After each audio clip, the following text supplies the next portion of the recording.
우리가 지금 현재 코로나 시대를 보내고 있습니다. 이 시대를 보내면서 정말 여러분들이 다시 한번 힘을 내시고 또 잘 감당하시고 잘 이겨내시고 하나님의 뜻 가운데 엎드려서 또 하나님의 뜻이 무엇인지 잘 분별하여 살아갈 수 있는 지혜가 있게 되기를 주의 이름으로 간절히 소망합니다. 종종 우리는 구약 성경에 나오는 이 가나안 땅을 천국의 상징으로 그렇게 알고 있는 경우가 많이 있는데, 우리가 생각해 볼 것은 이 천국에 전쟁이 있는가 없는가 생각해 보면 답은 굉장히 쉽게 나옵니다. 천국에는 전쟁도 싸움도 없는 주 예수 그리스도의 평안만이 있는 곳이 바로 천국입니다. 그렇다면 가나안 땅은 무엇을 상징하고 있는 걸까요? 이런 거를 봤을 때 가나안 땅은 이 천국을 상징하고 있다고 보기에는 굉장히 어렵겠죠.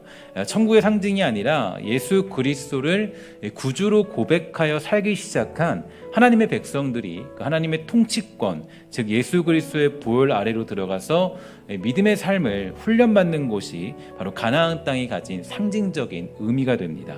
그래도 그곳에는 들어가는 날부터 전쟁이 생겼죠. 그런데 그 전쟁의 시작이 조금 신기합니다. 전쟁의 첫 번째 싸움은요, 바로 여리고성 전투였습니다.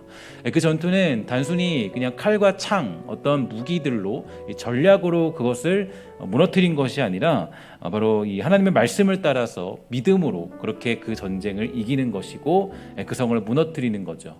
그러니까 그 가나안 땅을 차지하는 방법의 원리, 그 원리의 시작이 바로 그 믿음으로 또 그 말씀을 따라서 침묵하고 합심하고 순종하여서 그렇게 할 때 그 말씀을 따라서 가나안 땅이 얻을 수 있다라는 것, 그 원리가 여리고성 전투에서 아주 정확하게 드러나고 있습니다. 그래서 가나안 땅의 전투는 힘의 싸움, 권력의 싸움이 아니라 이 믿음의 싸움입니다. 제가 이따 저녁에도 말씀드리겠지만 가장 가나안 땅을 차지하는 가장 중요한 원리 중에 하나가 어떤 거냐면 이 광야 시대의 모습을 벗어 던져 버리고 바로 이 가나안 세대의 모습으로 그렇게 성장하는 모습이 필요한 거죠. 그렇게 그것이 바로 믿음의 싸움이고, 그렇게 들어갈 때 그때 가나안 땅으로 진격할 수 있고 그 땅을 차지할 수 있게 됩니다. 우리들의 싸움이 그런데요, 이 땅에서 우리가 승리하는 방법, 그러니까 내가 예수를 믿고 그리스도인이 되었다라는 것에 대해서 여러분 잘 기억하셔야 되는 것이 분명 제가 말씀드렸듯이 가나안 땅에서 처음 들어갔을 때 그들이 여리고성을 점령하는 방법이 권력과 힘과 전투와 어떤 그런 무기가 아니라 믿음이라는 것은, 우리가 이 땅에서도 이 예수 그리스도를 믿고 나서 어떤 방법으로 승리할 수 있느냐에 대한 아주 중요한 원칙을 우리에게 알려주고 있는 겁니다. 그러니까 우리가 이 땅에서 예수를 믿었을 때 이 땅에 승리하는 것은 절대 권력이 아니고 권세가 아니고 힘이 아니고 전략이나 어떤 힘, 지혜 이런 것들이 아니라 오직 하나님 말씀을 따라서 그 말씀을 묵상하고 그 말씀을 좌로나 우로나 치우치지 않고 그 길로 걸어가게 될 때, 그때 우리는 승리할 수 있다라는 것을 깨달을 수 있게 되는 거죠. 여러분, 그래서 믿음으로 여리고성을 무너뜨리고 믿음으로 그 땅을 정복하고 믿음으로 승리하는 원리는 우리가 그리스도인으로서 이 땅을 살아갈 때 승리하는 방법이자 원리가 됩니다. 사실 전쟁이라는 것은 굉장히 무섭고 두렵습니다. 전쟁에는 승리할 때도 있고 패배할 때도 있기 마련인데, 오늘 우리가 보고 있는, 또 앞으로 말씀을 통해서 보게 되는 여호수아는 조금 독특한 사람이죠. 그는 단 한 번을 제외하고는 모든 전쟁에서 승리했던 사람입니다. 그러니까 패배를 모르는 사나이 하면 바로 여호수아라고 이야기할 수 있을 것 같아요. 그는 정규 군사훈련이라고는 받아보지도 못한 노예 출신의 민족을 거느리고 당시의 고대 사회에서 가장 잔인하고 강력한 군대가 있는 팔레스타인으로 겁없이 진격합니다.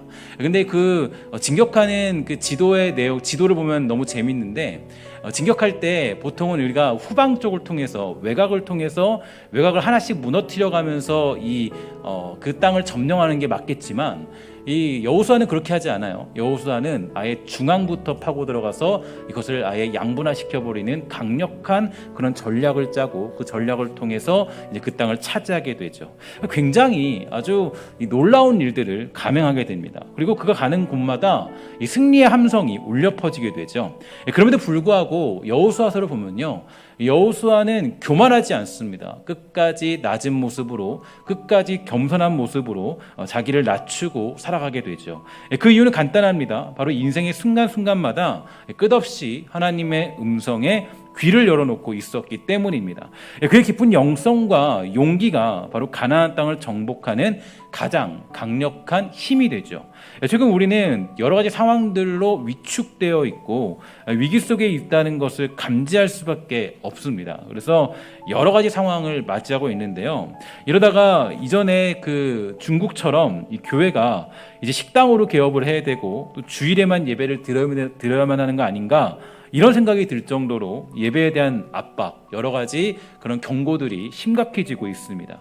아마 여러 가지 상황들로 우리는 더 큰 위기 속에 저는 놓여질 것이라고 생각합니다. 이런 고민 속에서 하나님께 지혜를 저는 구했습니다. 하나님, 목회자로서 또 주의 종으로서 어떻게 주의 복음을 선포하고 어떻게 말씀을 전하고 어떻게 하나님의 그런 뜻을 제가 가르칠 수 있을까요? 이런 고민을 하면서 생각을 하다가 하나님이 저에게 가르쳐주고 또 보여주신 사람은 바로 여호수아였습니다. 사실 여호수아는 저에게 있어서, 제 인생에 있어서 가장 중요한 인물이라고 해도 과언이 아닌데요. 저는 여호수아라는 인물을 통해서 사실 저의 사역을 가장 크게 정립을 하게 되었습니다. 그 성경 인물을 꼽자면 제가 가장 사역의 중심적인 인물은 바로 여호수아였어요. 그래서 여호수아에 대해서는 정말 깊이 연구를 많이 했었고 여호수아에 관한 책들에 대한 것들은 정말로 많이 읽게 되었습니다. 그래서 여호수아는 정말 저에게서는 너무 중요한 사람이고 여호수아서는 정말 저의 사역에 있어서 너무나도 그 원리가 하나님이 저에게 많은 것들을 준비시켰다라는 것을 저는 깨닫게 되는 그런 사람이 여호수아였어요. 여호수아를 따라서 저는 주의 일을 감당하는 법을 배웠고 여호수아를 따라서 정말 제 사역들을 감당하고 해내는 법들을 배우게 됩니다. 실패보다 더 무서운 것이 실패 앞에서의 좌절이라고 그러죠. 이 땅의 사람들은 다 포기하고 절망해도 하나님의 사람들은 그래서는 안 될 것 같습니다. 그럴 필요도 없죠. 그럼 자동차가 아무리 다른 부분이 다 고장나도 엔진만 살아있으면 고쳤을 수 있는 것처럼 우리도 그 엔진만 가동되면 다시 일어나서 무서운 전투에서 승리할 수 있게 됩니다. 하나님은 우리 인생에 영원히 꺼지지 않는 그런 엔진과 같은 분이라는 것을 여러분 잊지 마십시오. 오늘 그 하나님을 붙들고 이 불가능한 도전 앞에서 결코 포기하거나 후퇴하지 않은 여호수아를 통해서 다시 한번 이 암흑과 같은 시대, 위기의 시대 속에서 이 포효하는 사자와 같은 심장으로 우뚝 서게 되는 저와 여러분 되기를 주의 이름으로 간절히 축원합니다. 그러면 왜 여호수아는 가나안 땅으로 진격하게 되었고 왜 과연 이스라엘 백성들은 그 언약의 땅이 가나안 땅이라고 믿고 그것으로 한 걸음 한 걸음씩 그런 어떤 모든 것들을 옮길 수 있게 된 걸까요? 여기에는 언약적인 부분들이 그렇게 담겨 있습니다. 그래서 이 부분을 가장 잘 해석하신 분이 책들을 보니까 그 중에서 송태근 목사님의 책을 보면 그분이 굉장히 이 부분을 잘 해석을 해주는데 거기에 근거해서 제가 좀 언약적인 부분을 설명을 해드리면 이런 부분들이 많이 담겨져 있습니다. 이 가나안이라는 곳은요, 이 아브라함 때부터 약속된 땅입니다. 어느 날 아브라함에게 한 가지 소식이 찾아오게 되었는데 비록 이 조카 롯이 살고 있는 소돔과 고모라에 이 전쟁이 벌어졌다는 소식이 들려오죠. 그래서 그 전쟁 중에서 이 조카 롯이 사람도 잃고 재산도 다 털리고 붙잡혀 갔다라는 소식을 접하게 됩니다. 그러더니 그 아브라함은 이제 거기서 갑자기 어떤 자신감이 생겼나 봐요. 근데 사실 이 나라와 국가 간의 그런 소위 말해서 부족 간의 전쟁이 벌어진 거거든요. 근데 그때 아브라함이요, 어떤 호기심이 생겼는지 모르겠지만 어쨌든 이 자신감을 가지고 집에서 훈련시킨 318명의 가신들을 앞세우고 이 롯을 구하러 가게 되죠. 결국 아브라함이 이 전쟁에서 승리자가 됩니다. 그런데 아브라함에게 한 가지 근심이 생겨요. 어떤 근심이 생겼냐면 바로 자기에게 당한 나라들이 언젠가 이 자기 민족과 자기에게 보복하게 될 것이다. 이런 근심이 생기게 됩니다. 사실 당시에는 이제 나라의 권력과 힘, 어떤 그 민족, 부족들을 형성하고 있는 가장 강력한 힘이 무엇이냐면 이 무조건 핏줄이 많거나 무조건 그 자손들이 많아야 돼요. 그러니까 이 내 핏줄과 혈연들이 많을 때 그때 그 나라가 강성하고 부족이 강력한 것입니다. 그래서 그 부족을 강력하게 형성하고 있어야 이 위협을 당하지 않을 때였는데 문제가 한 가지 있어요. 아브라함 아브라함에게 어떤 문제였냐면 아브라함에게는 뭐가 없습니까? 자녀가 없어요. 자기의 후사를 이길 만한 자녀가 없는 거예요. 걱정이 됐죠. 그 나라들이 자신을 이렇게 뒤엎고 자기의 어떤 그런 모든 것들을 다 엎어버릴까 봐 굉장히 두려웠습니다. 그때 하나님이 아브라함을 불러내세요. 뭐라 그럽니까? 야 아브라함, 너 두려워하지 마라. 그리고 저 하늘을 보고 저 별들을 봐봐. 헤아릴 수 있냐? 아브라함이 얘기하죠. 혈세 없습니다. 하나님 말씀하세요. 그렇지. 그럼 바다의 모래알은 어떠니? 하나님 무슨 수로 저 바다의 모래알을 셉니까? 그래서 하나님이 말씀하십니다. 야 앞으로 내 자손이 그와 같을 것이다. 그뿐 아니라 내가 이 땅을 애굽 강에서부터 유브라데 강까지 내 자손에게 줄 것이다. 이렇게 약속을 합니다. 그렇게 환상 중에 보여준 것도 모자라서 하나님이 어떻게 하시냐면 이 아브라함과 언약을 맺게 돼요. 짐승이 있는데 이 짐승을 쪼갠 사이로 횃불이 지나가죠. 그리고 이 언약의 의미가 어떤 걸 말하냐면 완전히 분리되었다는 말로 야 너나 나나 만약에 이 계약한 내용을 어기거나 지키지 못하면 이렇게 죽는 것이다 라는 그런 계약을 맺게 된 거예요. 그렇게 언약을 맺었는데 문제가 하나 생깁니다. 어떤 문제냐면 시간이 흘렀는데 아무리 기다려도 이 아브라함에게 자녀의 소식이 없는 거예요. 마음이 두렵죠. 왜 두렵냐면 분명히 내가 저지른 일이 있고 또 지금 내가 살아가려면 지금 우리 민족이 내가 지금 이 가문이 살아가려면 굉장히 그런 어떤 지금 많은 혈연들을 만들어내고 또 많은 그런 이 자손들을 만들어내야 되는데 자녀가 없는 거예요. 자기 일 자녀들이 없는 거예요. 굉장히 두렵습니다. 그러자 아브라함은 불안하기 시작했어요. 고심 끝에 하나님이 약속을 안 지키는 것 같으니까 야, 나라도 한번 약속을 지켜보자 해서 이 누구랑 상의를 하냐면 이 자기의 그 아내 사라랑 상의를 해서 누구를 통해서 아이를 낳아요? 하갈을 통해서 아이를 낳죠. 그 사람이 누구예요? 이스마엘을 낳게 되잖아요. 이스마엘을 낳겠고 이스마엘이 바로 아랍인들의 조상이 되는 거예요. 근데 여러분 그 이스마엘을 낳는 그 실수로 인하여서 어떻게 되냐면 그 중동 지역은 완전히 전쟁의 도가니로 이 평생의 역사를 쓰게 됩니다. 그래서 이제 어쨌든 그런 상황이 돼버려요. 그렇게 약 13년이 흐릅니다. 근데 그때 하나님이 갑자기 아브라함에게 찾아오시죠. 그리고 아브라함에게 말씀하십니다. 야 나는 전능한 하나님이다. 갑자기 뜬금없이 말씀하세요. 이 얘기는 어떤 얘기냐면 이런 거와 똑같아요. 야, 너는 왜 나를 신뢰하지 못했니? 난 전능한 하나님인데. 우리 그럴 때 있잖아요. 우리 하나님을 너무 신뢰하지 못할 때가 많이 있어요. 하나님은 전능한 하나님이시잖아요. 근데 내 마음대로 내 뜻대로 내가 하고 싶은 방식대로 조금 하나님이 안 들어준다고 조금 하나님이 어떤 상황에 조금 막막함을 준다고 내 방식대로 해결하려고 할 때가 많이 있습니다. 그러니까 하나님 묻는 거예요. 야 나는 전능한 하나님이야 라고 말씀하시는 겁니다. 야 나는 전능한 하나님인데 너는 왜 나를 신뢰하지 못했냐. 자 이제 그러면 어떻게 해야 돼요? 아까 뭐 했습니까? 언약을 맺었죠.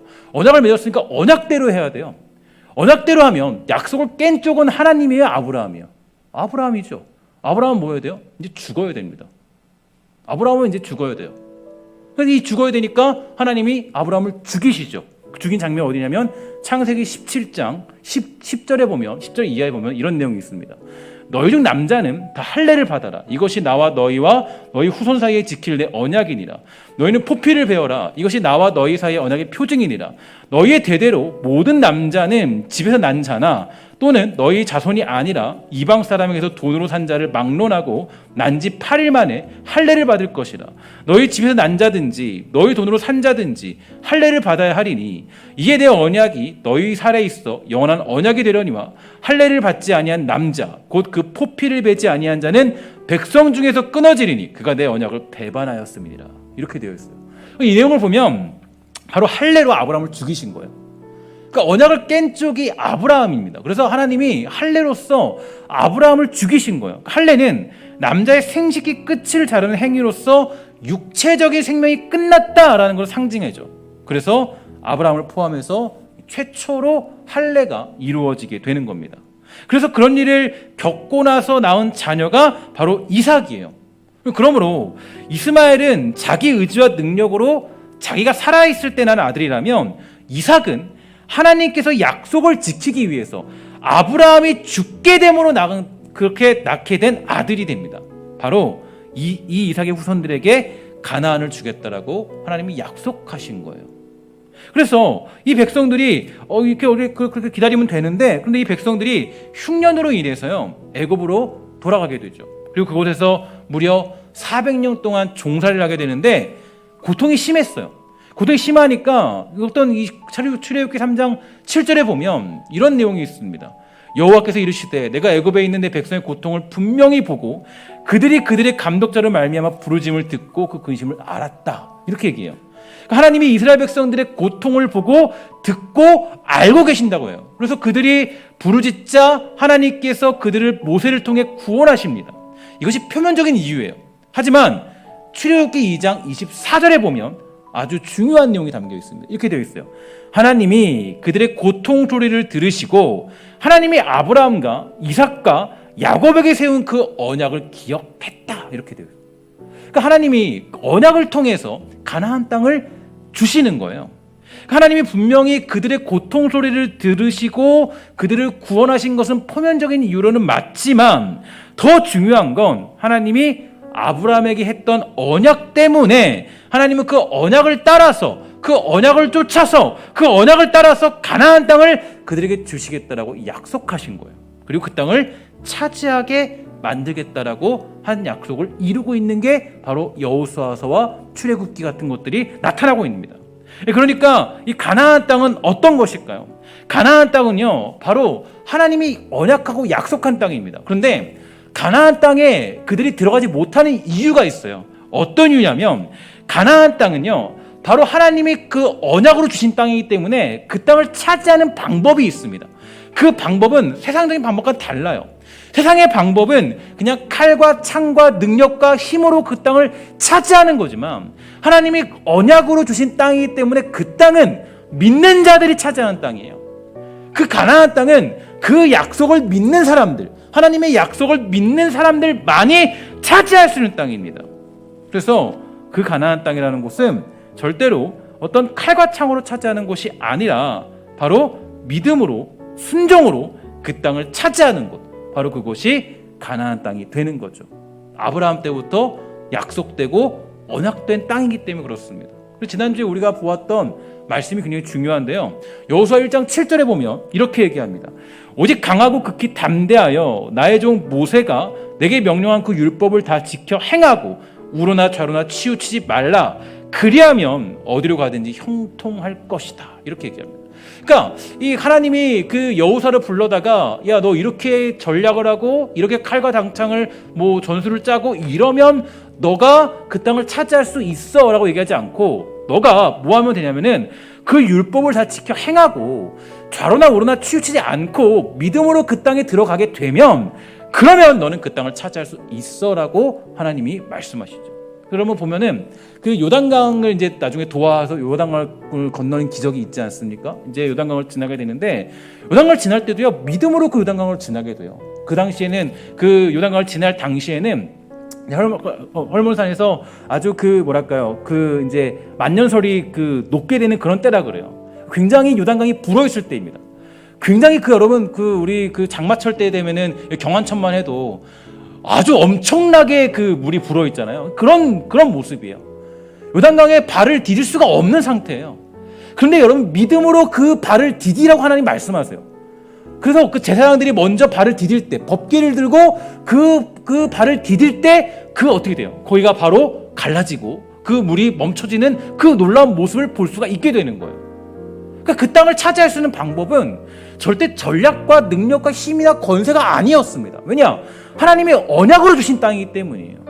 그래서 이 가나안 땅을 차지할 수 있는 방법을 하나님이 제시할 때 이렇게 얘기하죠. 야, 너가 율법을 지키고 그걸 좌로나 우로나 치우치지 말고 너희들이 정말 그를 묵상할 때 그 땅을 차지할 수 있다라고 얘기하십니다. 왜냐? 그건 언약으로 준 땅이기 때문에. 그래서 여러분 우리가 가나안 땅을 차지하는 방법은 그런 방식이에요. 우리가 이 땅을 살아갈 때 예수 그리스도로 성도로 살아가는 방법도 마찬가지입니다. 제가 아까 전제적으로 말씀드렸죠. 가나안 땅은 절대 천국을 상징하지 않아요. 가나안 땅은 우리가 살아가는 이 시대를 상징합니다. 예수를 믿고 성도로 살아가는 이 시대를 상징해요. 그러면 이 시대 가운데 우리가 승리하는 방법은 어떤 것이겠어요? 이 시대 가운데 우리가 추구해야 될 방법은 어떤 것이겠어요? 이 시대 가운데 우리가 승리할 수 있는 유일한 방법은 바로 하나님의 말씀을 따라 살아갈 때 가나안 땅을 차지할 수 있게 되는 거예요. 왜냐? 그 땅은 하나님이 약속하신 땅이기 때문에. 절대로 우리가 돈이 많다고 우리가 재정이 있다고, 권력이 있다고, 능력이 있다고, 힘이 있다고 그런 것으로 차지할 수 없어요. 우리가 차지할 수 있는 방법은 오직 하나님의 말씀을 따라, 믿음을 따라 살아갈 때, 그것이 바로 우리가 그 땅을 차지할 수 있는 방법이라는 거죠. 하나님은 가나안 땅을 차지해야 되는 이스라엘 백성들에게 전략을 가르쳐 준다거나 훈련을 시키지 않았습니다. 어떤 지름길을 제시하지 않았어요. 우리 같으면 전쟁 전에 여러 가지 준비를 하려고 하겠지만 하나님은 그런 것과는 전혀 관련이 없는 것을 명령하시죠. 여러분 생각해 보세요. 여리고성 전투 다 들어봐서 아시겠죠? 하나님 뭐라 그래요? 야, 너 거기 좀 돌아봐라. 돌 때 조건이 있어요. 아무 말도 하지 마. 한 사람도 말하지 마라. 조용히 하고 한 사람도 말하지 마. 근데 다 한 명도 말하지 않아요. 그게 승리의 방법이래요. 그게. 여러분 생각하면은, 여러분 제가 만약에 여러분들에게 명령하는 거, 하나님이 말씀하셨어요. 우리가 이 용인 지역에 하나님 말씀하십니다. 하나님이 이 용인 땅을 우리가 침묵하면서 우리가 하루에 한 바퀴씩 돌면 하나님이 이 땅을 주신대요. 그럼 우리가 그거 무슨 소리예요? 어떻게 우리가 그걸 따를 수 있어요? 혹시 우리 인간적인 모습이 그렇지 않아요? 근데요, 이 여호수아 세대는 달라요. 만약에 모세 세대였다면, 모세 세대의 사람들이었다면 그들 아마 돌 들고 난리 났을 거예요. 무슨 소리입니까? 차라리 우리 그러느니 그렇게 하다가 내가 그 여리고성 사람들에게 맞아 죽고 내가 칼로 내가 찔러 죽느니 차라리 내가, 그렇잖아요. 앞에 적들이 있는데 성에서 여러분 화살 하나만 맞아도 돌고 있잖아요. 돌고 있어서 화살 하나만 써도 거기서 만약에 돌 하나만 던져도 엄청난 충격이에요. 무서움이에요. 공포예요. 근데 하나님 말씀하시는 거예요. 거길 돌아라. 그리고 내가 때가 되면, 그때 되면 넌 나팔을 불어. 그럼 내가 그걸 무너뜨릴 거야. 하나님 방법이에요. 여기서 우리가 누가 순종, 예 하나님 따르겠습니다, 가능하냐고요? 불가능한 거죠. 그런 전략을 짰다가는, 만약에 군대에서 그런 전략을 짰다가는 아마 그 사람은 해고당할 겁니다. 바로 군대에서. 그럼 왜 그런 일이 있냐면, 하나님은 그 땅을 점령하는 방법에 대해서 믿음으로 이미 언약으로 주셨고, 이미 언약 가운데 그 땅을 차지하는 방법은 믿음으로 차지할 수밖에 없기 때문이에요. 근데 우리가 자꾸 실패하는 이유가 어디 있습니까? 내가 예수를 믿고 그리스도인이 되었음에도 불구하고 자꾸 이 땅의 영적 전투에서 실패하는 이유가 어디 있습니까?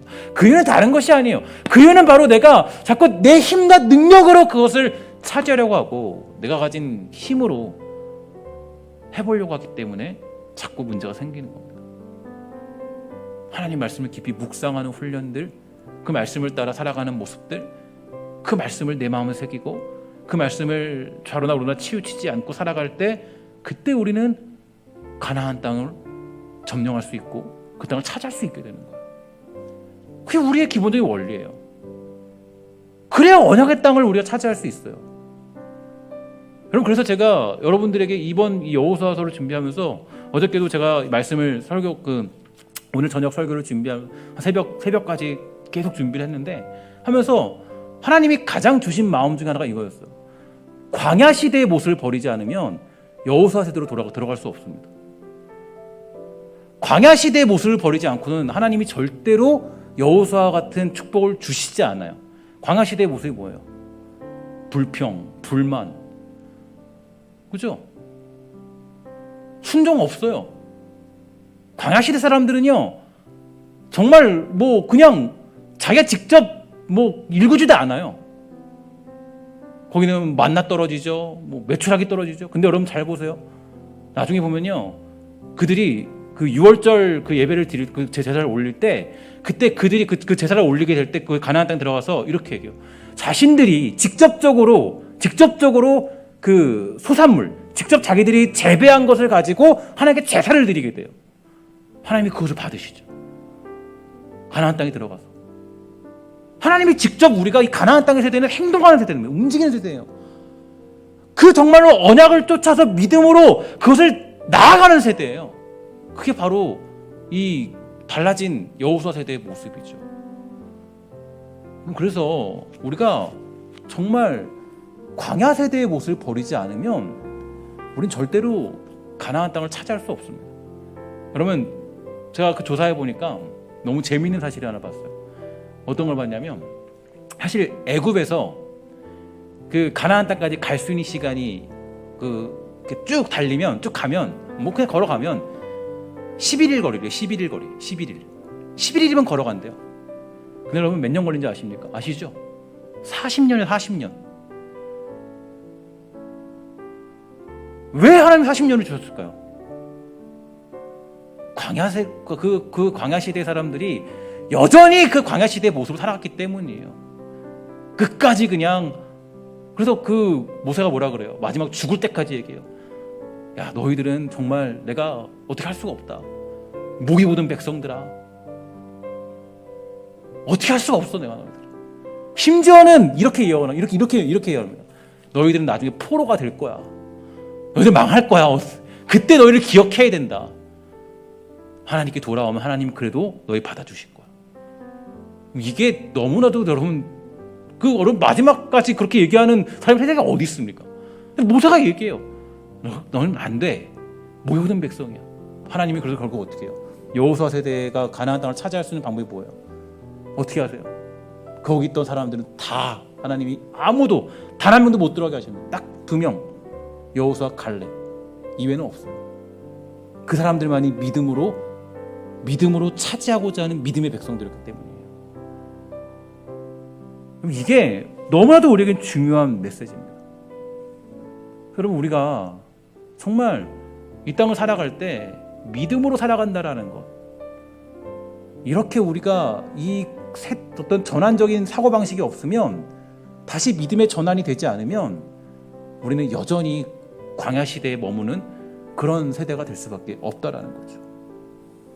특별히 성경에서는 그 여호수아 1장 7절에서는 이런 얘기가 있습니다.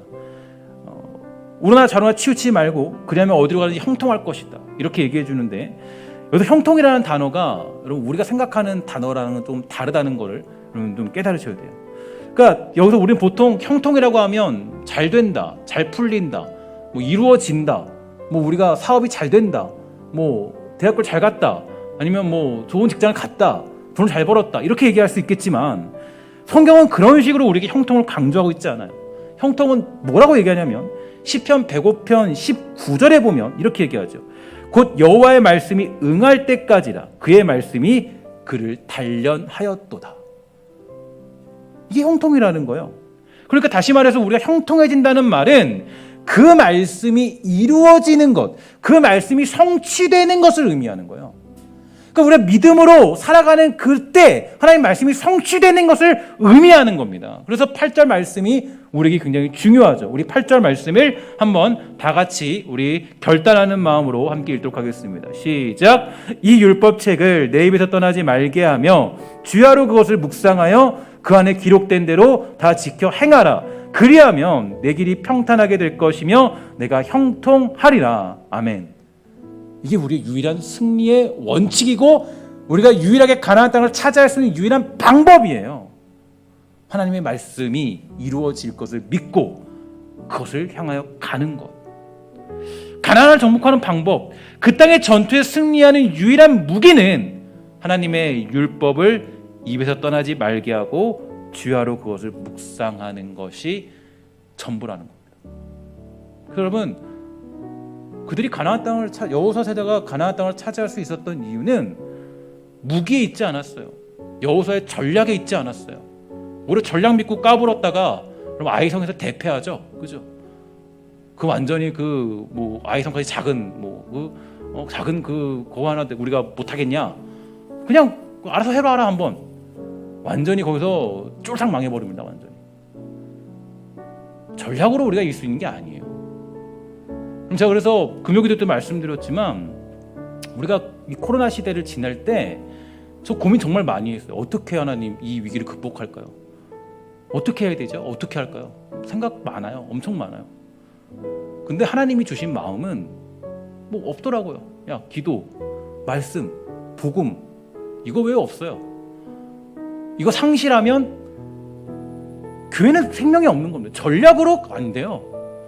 다시 우리의 원래 모습, 원래 교회의 강함, 교회가 잃어버렸던 그 강함을 다시 회복하지 않으면 성도의 강함이 뭐였습니까? 성도의 강함이 뭐예요? 야, 저 사람 뭐 하나님께 복 받았네? 아니에요. 성도의 강함은 뭐예요? 환난, 가난, 고난 속에서도 성도는 믿음 지켰네, 신앙 지켰네. 이거 아니에요? 이게 성도의 강함 아니에요? 근데 우리 성도의 강함은 어디 갔습니까? 우리가 하나님이 지금 회복시키고 있고 다시 우리에게 숨겨져 있는 강함을 끄집어내고 있는지 모르겠어요. 저는 이번 이 시간을 통해서 여러분들이 다시 한번 여호수아가 가졌던 그 사자의 심장 같은 마음이 다시 쿵쾅쿵쾅 다시 회복될 수 있게 되는 놀라운 역사가 있게 되기를 주의 이름으로 간절히 소망합니다. 저는 그래요. 정말 우리가 하나님 앞에 섰을 때, 주의 일 할 때 가슴이 뛰어야 돼요. 정말 심장이 뛰어야 돼요. 정말 심장이 뛰어야 돼요. 주의 일 감당할 때. 우리의 그런 어떤 그런 강함이 있어야 돼요. 때로는 내 인간적인 마음으로는 두려울 수 있겠죠. 하지만 주님 앞에 섰을 때, 주의 일을 감당할 때 일단 그때는 심장이 뛰는 마음으로 이 세상 앞에 서야 되는 겁니다. 사랑하는 여러분, 지금 우리는 영적 전투의 최전선에 서 있다고 해도 과언이 아닙니다. 사실 제가 뭐 이렇게까지 얘기하기는 조금 그런데 그냥 제가 이제 참고 삼아서 여러분들에게 좀 말씀드리고자 하는 것이 있습니다. 문득 이제 그 우리나라가 조금 그 중국처럼 되고 있다는 생각을 좀 하게 돼요. 왜냐하면 제가 이제 저희 중국에 있는 그 제 동기 목사들의 이야기를 좀 듣고 또 여러 가지 상황들을 좀 들어보면서 거기가 어떻게 예전에 핍박을 받고 어떤 식으로 그들이 이제 그 나라에서 이제 그런 것들을 이제 만들어 갔느냐 이런 것들에 대한 이야기를 듣고 이제 거기서 걱정을 많이 하더라고요. 굉장히 중국에서 걱정을 많이 하고 그 중국 현지에 있는 목회자들이 우리나라에서 걱정을 굉장히 많이 합니다. 그런데 왜냐하면 여러 가지 상황들이 좀 비슷하게 흘러가고 있으니까. 근데 이거는 여러분들이 어떻게 생각할지 모르지만 일단 제가 소개를 좀 하면 이런 최근 그 남양주 시청에서 이런 문자들이 이제 재난 문자로 날라왔어요. 방송 촬영용 스태프 외 신도 참여 방송 불가, 민원 다수, 심야 새벽 대면 예배 금지, 다수 민원 접수 중, 가정집에서 5인 이상 예배 모임 금지, 경찰 연계 접수 중, 이렇게 되어 있어요. 재난 문자로 날라왔어요. 저는 이거 가지고 이제 핍박이다, 뭐다, 이렇게 얘기하고 싶은 게 아니에요. 정치적인 저는 이걸 얘기하고 싶은 게 아니에요. 절대 여러분 오해하시면 안 돼요. 그러고 싶지 않아요. 여러분 최근 이제 제가 얘기하고 싶은 이유가 있습니다. 왜 얘기를 하는지 좀 잘 들어보셔야 돼요. 최근 이제 그 용인 지역도 이 설교자 마스크 쓰고 마스크 필수가 됐습니다. 마스크 필수해야 돼요. 이제 마스크를 일단 2.5단계 쓰지 않으면 만약에 이제 누가 유튜브를 캡처해서 신고하고 그러면 이제 벌금을 물게 되어 있습니다. 저는 여러분과 엄청난 거리를 두고 있음에도 마스크를 써야 돼요. 어디 방송하는 걸 보면 마스크 쓰고 토크쇼를 진행하거나 그런 거 없죠. 아무런 것도 없어요. 식당은 작은 곳에 40명, 50명이 모여도 제가 지난주 주일 마치고 식당을 가서 점심을 먹었거든요. 하는데 옆에 있는 테이블에서 한 5명, 한 4명 정도가 앉아있어요. 소리를 지르면서 난리가 났어요. 아무 제재 안 해요. 아무 제재 안 해요. 그런데 교회는 보면 우리 교회는 그나마 이제 조금 규모가 크지 않은데 여러분 생각해 보세요. 우리 교회 말고 강남에 있는 사랑의 교회, 하나의 교회는 거기는 몇만 명이 들어갈 수 있는 교회입니다. 그죠? 거기 20명밖에 못 앉아요. 그거 이해가 갑니까? 20명밖에 못 앉아요. 그러니까 사실은 그래요. 저는 이게 부당하다 어떠다 나라가 그렇다 이런 얘기를 하고 싶은 게 아닙니다. 사실 이런 문제도 우리 교회들, 우리 한국 교회가 잘못한 부분들이 많이 있어요. 그래서 이런 부분들이 사실 우리를 좀 압박해오는 부분들이 있고 우리를 힘들게 만드는 부분들이 있습니다. 그래서 제가 여기서 정치를 원망하고 싶거나 누구를 뭐라고 하고 싶은 게 아니에요. 저는 그런 걸 원하지 않아요. 제가 말씀드리고 싶은 건 이겁니다. 어떤 거냐면 이런 상황이라는 것을 그냥 담담히 받아들여야 돼요. 그냥 우리는 현재 상황 이거 가지고 나라가 이러니 왜 저러니 불공평하니 대통령이 왜 그러니 정치가 왜 저러니 그런 얘기를 하고 싶은 게 아니라 우리가 해야 될 것은 여기서 담담히 그럼 우리 믿음으로 어떻게 해야 될 것인가? 분명히 여러 가지 상황들은 우리를 예배드리지 못하게 만들고 함께하지 못하게 만들고 점점 위협하고 하는 상황들이 있을 텐데 우리는 어떻게 될 것인가? 이런 때일수록 우리가 정신을 놓지 말고 단단히 더욱 믿음으로 말씀을 붙잡는 모습이 우리들에게 요구되더라는 겁니다. 사실 지금은 개인적으로 여러분들이 주님의 말씀을 더욱 가까이 할 수 있을 그런 시간인지 모르겠어요. 여호수아 1장 8절의 말씀을 더욱 절실히 실행할 수 있을 때인지도 모르겠어요. 여호와의 말씀을 주야로 묵상하는 그런 시기가 지금 이때가 될 수도 있을지 모르겠어요. 하나님이 여러분들을 훈련시키고 있을 그런 순간일지도 모르겠어요. 정말 여러분 요즘 어떻습니까? 요즘은 온라인으로 쉽게 하나님 말씀을 들을 수 있게 되는 시대가 되었습니다. 매일 새벽 기도를 여러분 할 수는 없어도요, 출근하면서 오늘 함께 했던 새벽 말씀을 함께 나눌 수 있게 되었어요. 그렇죠? 그래서 많은 분들이 연락이 와요.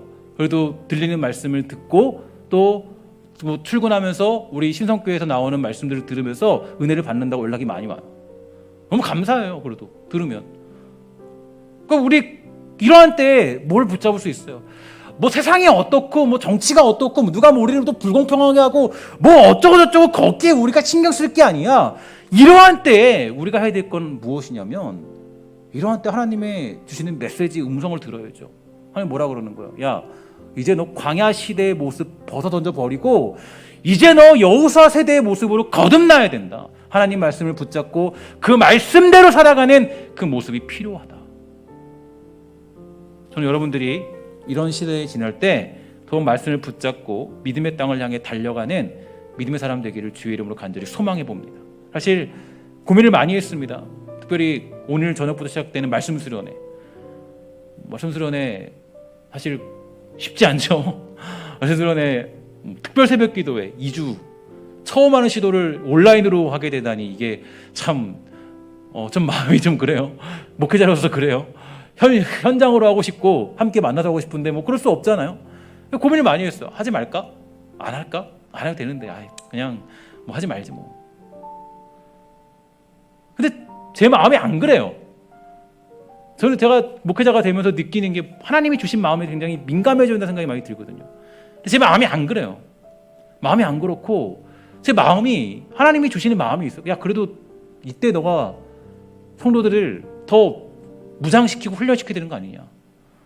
그들이 정말 기도할 수 있도록 그 각자의 자리에서 훈련받을 수 있도록, 그래도 예배할 수 있도록 말씀 들을 수 있도록 해야 되는 거 아니냐. 저는 그래서 이번 특별 새벽 기도는 말씀 수련회 이걸 통해서 여러분들 안에 있는 엔진에 다시 한번 불을 붙이게 되기를 주의 이름으로 간절히 축원합니다. 잃어버렸던 사자의 심장이 다시 쿵쾅쿵쾅하고 뛰어오르는 역사. 저는 좀 우리 그리스도인들이 이런 심장이 있어야 돼요. 쪼그라들지 말고 그게 있어야죠. 엔진이 뛰기 위해서는 연료가 필요해요. 그 연료는 바로 말씀이고 우리의 믿음입니다. 그리고 기도예요. 그 외에 많은 것들이 엔진을 강력하게 해주죠. 그죠? 오늘 저와 여러분들은 혹시 엔진이 노후화되어 있지 않습니까? 엔진의 그 심장은 엄청나게 대단한데 연료가 없다거나 꺼지지 않는 엔진은 있는데 혹시라도 아주 엔진 오일을 갈아주지 않아서 아주 그냥 탈탈탈 거린다거나 그러고 있다면 이번 말씀 수련을 통해서 다시 한번 새롭게 그 하나님을 향한 엔진, 그 엔진이 회복되는 역사가 있게 되기를 주의 이름으로 축원합니다. 어떤 차를 보니까요, 겉은 노후화됐어요. 덜컹덜컹 거려요. 볼품이 없습니다. 별로 좋아 보이지 않아요. 그런데 엔진룸을 딱 열어봤습니다. 그 엔진이 난리도 아니에요. 막 갑자기 엔진을 보니까 엄청난 엔진을 달고 있었습니다. 엄청난 힘을 자랑하면서 차가 달릴 수 있었어요. 여러분, 예수 섬기고 또 신앙생활하고 정말 주일 감당하는데, 가나안 땅 점령하는데요, 나이는 중요하지 않아요. 나이가 어떻고 제가 사실 제일 아쉬운 게 뭔지 아십니까? 우리 교회 찬양팀이 청년들밖에 없다라는 거예요. 거의 대부분이. 제일 아쉬운 거. 정말 아쉬운 거예요. 여러분, 그렇지 않아요? 왜 찬양팀이 왜 청년들밖에 없습니까? 여러분들 충분히 잘할 수 있어요. 어른들 충분히 감당할 수 있어요. 50, 60 충분히 찬양팀 선수 신인 부족 다 할 수 있어요. 그렇지 않아요. 모세, 여호수아 인생의 전반전에 쓰임 받았나요? 후반전에 쓰임 받았나요? 후반전에 쓰임 받았죠. 후반전에. 젊을 때는 사고치고 그렇죠? 하나님의 뜻을 잘 헤아리지 못합니다. 그러면 갈렙이 그러지 않았습니까? 그는 끝까지 여전히 그 마지막 때까지 두 개의 심장을 단 사람처럼 당당했어요. 믿음의 사람이었기 때문입니다. 내가 그 땅을 차지할 것입니다. 두려워하지 마십시오. 우리 교회가 그런 교회 되기를 간절히 소망합니다. 그래서 사실 뭐 젊은 사람들이 해야 된다 그런 말이 없습니다. 그런 말 없어요. 그런 거 아니에요. 저는 우리 교회가 누구든지 어린아이서부터 나이가 있든 많은 사람들 모두가 정말 누구나 사자의 심장을 가지고 달려가는 그런 교회 되기를 간절히 소망합니다. 마지막으로 한 가지만 말씀드리고 마치도록 할게요. 제가 사자의 그 심장에 대한 생각을 하면서 예전에 제가 너무 재밌게 봤던 영상이 있어요. 그 영상을 봤는데 그 영상을 보면요, 그 영상에는 그 암컷 사자 그 3마리 정도가 그 하이에나 무리들에게 포위되었습니다. 한 18마리인가 그렇게 되어 있어요. 하이에나가. 그러니까 암컷 사자 3마리가 꼼짝을 못 하더라고요. 막 싸워도 안 되더라고요. 하이에나가 무서운 게 무리를 줘서 떼를 줘서 공격을 하더라고요. 그래서 그게 안 돼요. 이길 수 없어요. 근데 되게 재밌는 게 뒤에서 그 수컷 사자 한 마리가 등장을 해요. 근데 그 한 마리가 한 대 치면 그냥 하이에나 다 날아가고 한 두세 마리 치니까 다 도망을 가는 거예요. 아, 그런 걸 느꼈어요. 야, 정말 우리가 그런 심장과 그런 사람이 되어야 되는 거구나. 아무리 정말 암흑같이 우리를 치고 둘러싸고 우리를 덮어 누른다 할지라도, 우리를 찍어 누른다 할지라도 사자의 심장을 가진 사람들은 갈퀴를 휘날리면서 바로 그 암흑을 깨고 빛으로 드러날 수 있는 그런 심장을 가져야 되겠구나. 그럼 코로나 뭐 무서울 거 없습니다. 전염병 그렇다고 하나님이 죽습니까? 우리 매일 주일날 고백하죠. 뭐라고 그러면 살아계신 주. 제가 이번 연도에 사역자들이 물어요. 목사님 이번에 마지막 찬양곡 뭐 다시 바꿉니까? 안 바꾼다. 안 바꿀 거예요. 저는 계속 안 바꿔요. 살아계신 주, 나의 참된 소망. 두려울 게 없죠. 주님은 또 여전히 언제나 영원히 살아계신데 상황과 환경 때문에 우리가 쪼그라들어서 그냥 죽어 있다면 그것만큼 비참한 것도 없습니다. 우리 사랑하는 성도들이 이런 상황에서도 여전히 사자의 심장으로 정말 암흑 속에도 여전히 포효할 줄 아는 우리 복되고 아름다운 믿음의 세대, 여호수아 세대가 되기를 주의 이름으로 간절히 축원합니다. 우리 시간에 함께 우리 그런 마음으로 우리 꽃들도 함께 찬송하면서 우리 회복시키는 그날을 기억하며 함께 찬양하도록 하겠습니다.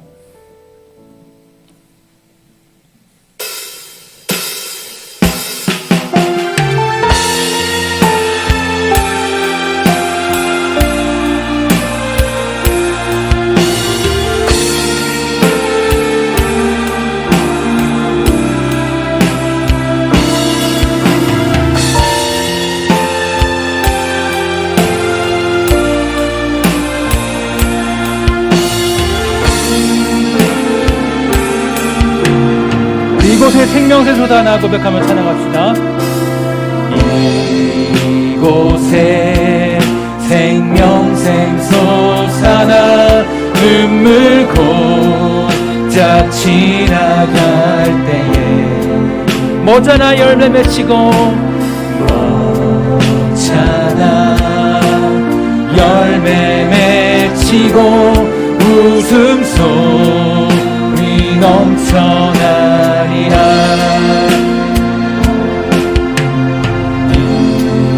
이곳에 생명샘 솟아나 눈물 곧자 지나갈 때에 모자나 열매 맺히고 모자나 열매 맺히고 웃음소리 넘쳐나리라.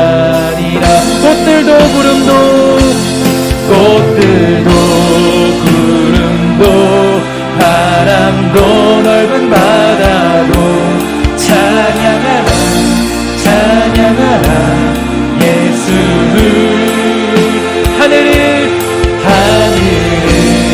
울리며 노래해 나의 영혼아 은혜의 주 은혜의 주 은혜. 우리 목소리를 높여 고백하며 나아갑시다. 우리 그날의 하늘이 열리고 모든 이가 보게 되리라.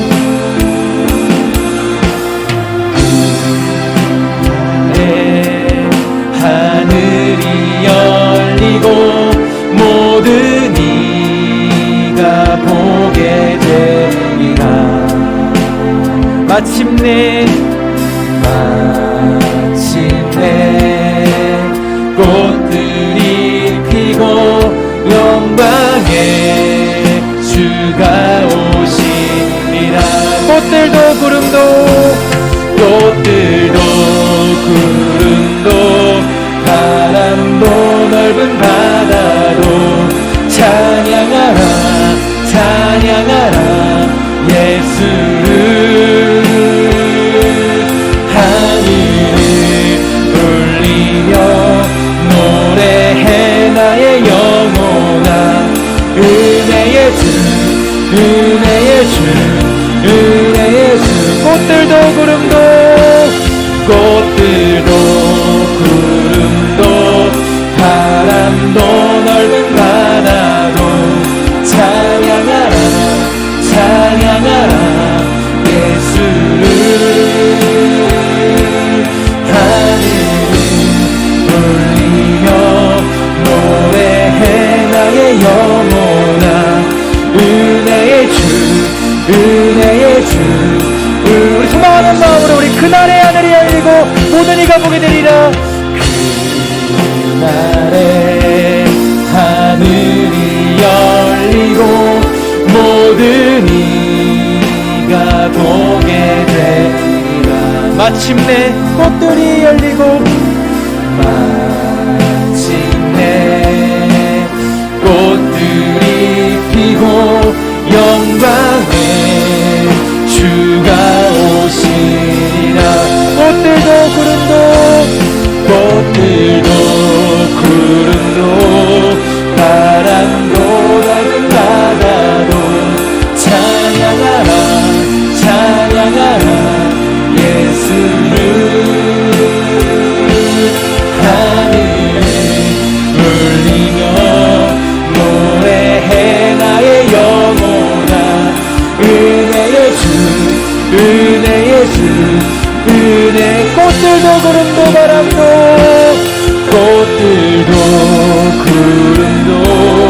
바람도 넓은 바다도 찬양하라 찬양하라 예수를 하늘을 노래해 나의 영혼아 은혜의 주 은혜의 주 은혜의 주. 최근에 그 여러 가지 소식을 듣게 되는데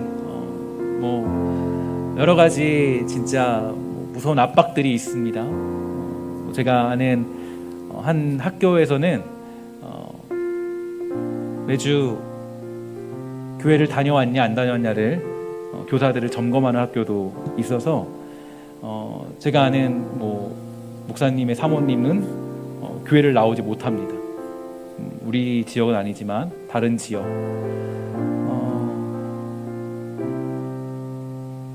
다른 건 점검하지 않아도 교회 갔냐 안 갔냐를 점검하는 시대가 되었고 우리를 위협하는 그런 세대가 되었죠. 여러분 이게 참 우리에게 속상한 일이고 어려운 일이지만 그런 여러분들에게 저는 정말 권고하고 축복하고 싶은 것은 바로 그럼에도 불구하고 우리는 여호와 하나님을 믿고 사자의 심장을 가지고 정말 그 암흑 속에도 포효하는 사자처럼 우리는 이 시대를 살아가야 되는 겁니다. 그러면 머무르는 세대, 그런 광야 시대의 모습을 우리는 버리고 이제 믿음으로 행진하고 행동하며 움직일 줄 아는 그런 시대로 우리는 거듭나야 돼요. 그게 바로 여호수아 세대의 모습입니다. 우리 교회가 불평 불만에 쌓여서 원망하고 돌을 들고 모세를 치려고 하는, 그래서 결국 11일 동안 갈 수 있는 그 길에서 40년 동안 머물러 있는 그런 공동체가 아니라 그 적진 한가운데를 뚫고 들어가는 강력한 믿음이 있는 여호수아 세대와 같은 그런 믿음의 공동체가 되기를 저는 간절히 소망합니다. 이 시간에 기도할 때 하나님, 우리 이 어려운 시대 속에서도 강력한 믿음을 가지고 그 땅을 차지하는 여호수아 세대가 되도록 우리 신성교회 공동체를 지켜 주시옵소서. 우리 함께 은혜를 구하면서 이 시대 속에 우리 뜨거운 심장을 위해 함께 은혜를 구하며 기도하도록 하겠습니다. 기도하겠습니다. 하나님 감사합니다. 주님 붙잡아 역사해 주시옵소서. 우리 기도하기 소망합니다. 아버지, 은혜를 베풀어 원하는 것은 우리가 정말 아버지, 정말 우리가 혹시 이 여러 가지 상황들 속에 위축되어 있고, 그리고 정말 아버지, 우리가 정말 하나님 어려운 시대 속에서 혹시 죽어있는 영혼들이 있습니까? 자신의 믿음이 정말 위축되어 있고 쪼그라들어져 있다면 축복하시 원하는 것은 사랑하는 주 백성들 모두가 정말 하나님 그 길을 걸어 붙잡아 주시고 하나님의 놀라운 은혜가 눈물 아버지 여호수아 같은 그런 아버지 마음으로 가여 주시옵소서. 믿음으로 그 길을 걸어가고 믿음으로 그 시대를 살아갈 수 있는 복된 영혼들로 세워주시며 믿음으로 그 역할을 감당할 수 있도록 허락하여 주시옵소서. 하나님 간절히 소망하며 나아가는 것은 아버지 주의 백성들 모두가 정말 하나님 주님을 사랑하도록 붙잡아 주시며 이 어려운 때에도 여전히 우리 주님이 살아계심을 믿고 살아가도록 붙잡아 주시옵소서. 하나님이 살아계신데 우리가 두려울 것이 뭐가 있겠습니까? 하나님이 함께 하시는데 무서울 것이 무엇이 있겠습니까? 하나님이 함께 하시는데 우리가 정말 아버지 멈춰있을 필요가 없고 하나님 함께 해주시면 아버지 우리가 정말 아버지 우리가 정말 하나님의 비전은 여전히 계속되고 있다는 것을 잊지 않도록 하여 주시옵소서. 우리에게 자신감을 주시고 용기를 주시고 담담을 주셔서 믿음으로 살아가는데 어려움 없도록 붙잡아 주시며 정말 아버지 정말 하나님의 뜻으로 살아가는데 두려움 없도록 허락하여 주시옵소서. 그럼 인도하여 축복하여 주시옵소서. 오늘을 지켜주시 원합니다. 하나님 이 어려운 시대는 여전히 하나님 이 눈물 골짜기 지나갈 때 머지않아 열매 맺히고 두드들 넘쳐나는 확신을 가지고 우리가 그 길을 걸어 붙잡아 주시옵소서. 하나님 아버지 주님을 전화 붙잡아 주십니다. 하나님 아버지 눈에 풀어 역사해 주시옵소서. 하나님 아버지 붙잡아 주십니다. 주님 은혜 주시 축복하여 주시옵소서. 하나님 붙잡아 역사해 주시옵소서. 하나님 붙잡아 역사해 주시옵소서. 주님 붙잡아 역사해 주시옵소서. 주님의 풀어 붙잡아 역사해 주시옵소서. 우리 하나님, 우리가 정말 어려운 상황들을 지내고 또 보내고 있습니다. 하나님, 이러한 때에 우리 사랑하는 성도들을 지켜주셔서 그럼에도 불구하고 여전히 살아계신 하나님으로 말미암아 다시 한번 자신감과 용기를 가지고 믿음으로 살아가는 일에 주저함이 없도록 허락하여 주시옵소서.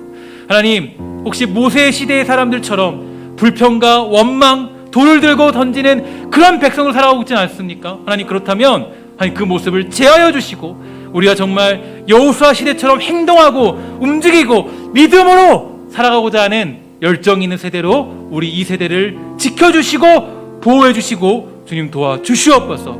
그래야 정말 우리가 하나님 정말 그 약속의 땅을 바라보기만 하는 시대가 아니라 약속의 땅을 향하여 한 걸음씩 진행하며 한 걸음씩 그 땅을 차지하는 귀한 주의 백성이 되도록 우리 신성교회 권속들을 지켜주시고 각자의 자리에서도 뜨겁게 예배하는 영혼들마다 하나님 그 엔진에, 그 심장의 엔진에 불을 붙여주셔서 그들 마음 가운데 하나님 뜨거운 성령의 불이 임할 수 있도록 주님 인도하여 주시옵소서. 또한 아버지 온라인으로 예물을 드렸습니다. 예물들 손길마다 축복하여 주시고 하나님 온라인으로 드리는 예물들이지만 하나님 주님 받아주옵시며 그 예물을 쓰는 곳곳마다 주님의 나라와 영광이 확장되고 나타나며 선포되며 믿음의 땅이 회복되도록 허락하여 주시옵소서. 또한 현장으로 드린 예배도 그 예물도 받아주옵시고 예물을 쓰는 곳곳마다 주의 나라와 영광이 임하도록 붙잡으시며 드린 손길에 하나님의 부족함 없이 채우시는 풍성함이 임하도록 허락하여 주시옵소서. 모든 말씀 예수님의 이름으로 간절히 축복하며 기도합니다. 아멘.